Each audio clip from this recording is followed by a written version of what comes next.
he left first, and I was following behind him. And as we were leaving, there was two cops sitting right there at the entrance. They kicked on their lights right as we got up to the stop sign. Like I said, we both pulled over. They were saying that they had like some noise complaints, whatever. There's apartments over here, yada, yada, yada. And I was like, look, officer, man, it's a Friday night. We were just trying to get off the streets, have a little bit of fun with our cars. Trying to finesse your way out of it, yeah. And I don't know what my boy said. The cop, he ended up, he was like, man, if I ever see you guys out here again, we're going to impound both of your cars and you're both going to jail. All right, man, we're not coming back.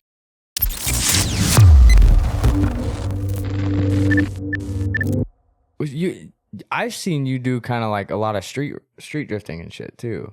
Yeah, is that something you still enjoy today? Yeah, man, absolutely, dude. You know, the streets, you got to be really careful about where you're at, the road conditions, you know, how grippy your tires are, because usually it's nighttime, you know what I'm saying? So everything's usually a little bit cooler, a little bit more gripped up. So it's still a lot of fun though, man. You know, you just scout the roads a little bit and find a few corners that you enjoy hitting and go out there and slide. Have you ever been caught in any sticky situations? Man, you know, I was actually teaching one of my friends how to drift at a Sam's Club parking lot that was closed down. Mexico, not Sam's Club. Yeah. You know, well, it was no longer a Sam's Club, you know, because like I said, it was all closed down. It wasn't blocked off or anything like that. We had drove up in there and there was a bunch of donut marks, man, from where people have been sliding and whatnot. And we were up there for like an hour and a half, 2 hours, man. Nobody came up there? Yeah, nobody came up there, dude. No shit. We were up there. I actually brought spare tires to the parking lot, and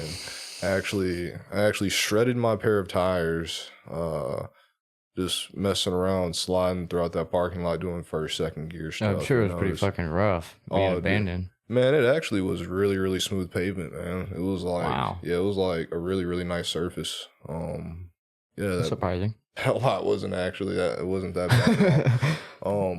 But like I said, I ended up shredding that pair of tires, and whenever I was going back to change my tires, man, it actually like tore off a piece of my rear over fender. Yeah, fuck. That's how that little triangle bit happened over my rear right, you know. So it was like a shredded piece of the tire, just like smacking my car, you know. Yep. If you ever start hearing that, stop. Yeah. Definitely go drive take those slow. Tires off. Yeah, drive slow. Yeah, you know what especially I mean? if you got fiberglass on the car, you don't want to damage that shit.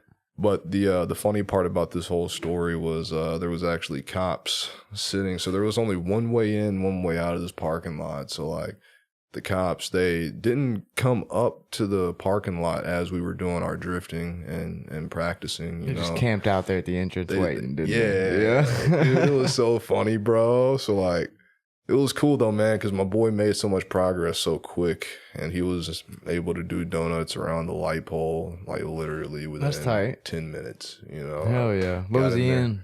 In your car? Or? S13 coupe. Oh, I don't know if you know him, Shane. I'd have to possibly. I don't know. I'll show him to you later on, man. But yeah, dude, he actually did pretty good very quickly. And he left first, and I was following behind him. And as we were leaving, there was two cops sitting right there at the entrance, man. And like, they kicked on their lights right as we got up to the fucking stop sign, you know. And like I said, we both pulled over, and yeah, they just talked to us, you know. They were saying that they had like some noise complaints, whatever. There's apartments over here, yada, yada, yada. And I was like, look, officer, man, it's a Friday night. We were just trying to get off the streets, have a little bit of fun with our cars. You know, my boy was trying to practice and learn a little bit. Trying to finesse your way out of it, yeah. You know. Let me get a little smooth talk in here. Man, and I don't know what my boy said, but, you know, the cop, he ended up, he was like, man, if I ever see you guys out here again, we're going to impound both of your cars and you're both going to jail. And I was like, all right, man, we're not coming back. You know what I'm saying? I've see you never, fun. Motherfucker. Yeah, right. You know what I'm saying? And, yeah, we ended up leaving and going back to the pad. But, you know, honestly, as long as you're just not out there being a complete asshole, you know. Yeah, of course. The cops are going to be pretty chill. I usually stay away from parking lots and whatnot now. You know, I don't do anything like that anymore. I usually hit like on-ramp, off-ramps, you know, things like that, man, because those are still a lot of fun. They have a lot of curvature to them. Yeah, and they're one thing I usually used to do different was kind go of out widths. to 230, not 231, sorry, Super Speedway Yeah. out in Lebanon. That Oh, road out yeah. there, dude, nobody's ever out there. Nah, man, dude, that road is like Yeah, NASCAR wide. yeah, exactly. That was like the spot for that. Yeah. But But yeah, man, it's always a lot of fun, dude. I like having my car street registered, you know what I'm saying, man? If you just feel like doing a burnout somewhere, you just do a burnout, you know what I mean? Like you just feel like dropping the clutch, you drop the clutch. Now, before we get too deep into the podcast, I want to stop and tell you guys, of course, about wiring specialties, which I've mentioned in the past. You do not like wiring. Like me, I absolutely hate it. The few extra bucks for a wiring specialties harness might actually save you and your car because let's face it, you might not be the best at wiring no matter what you think. So if a few extra bucks in the beginning saves you a lot in the long run, it might be worth it to check out Wiring Specialties. They have all sorts of different platforms for not only their normal wiring harness, but also their Pro Series harness as well. And Wiring Specialties is nice enough to help you guys out with a 5% off code. Just use simply Circle Adrift, and you will get to save yourself a few bucks off of that harness you so ever-loving need. Appreciate you, Wiring Specialties. Let's get back to the podcast.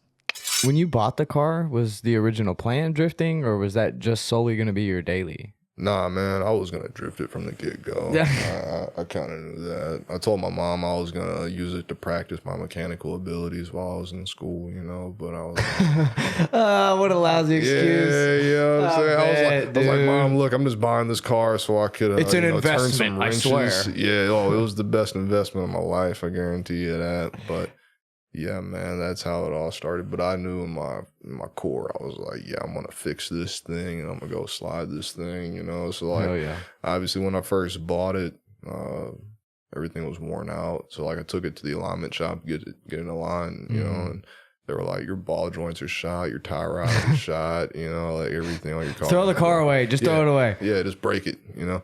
And I ended up fixing everything and going back, and they were like, all right, this dude's serious, you know. So like, I ended up having some brand new aftermarket tie rods, you know, inner and outer tie rods, swapped them both out, you know, pressed out the ball joints out of the stock lower control arms, you know what I'm saying?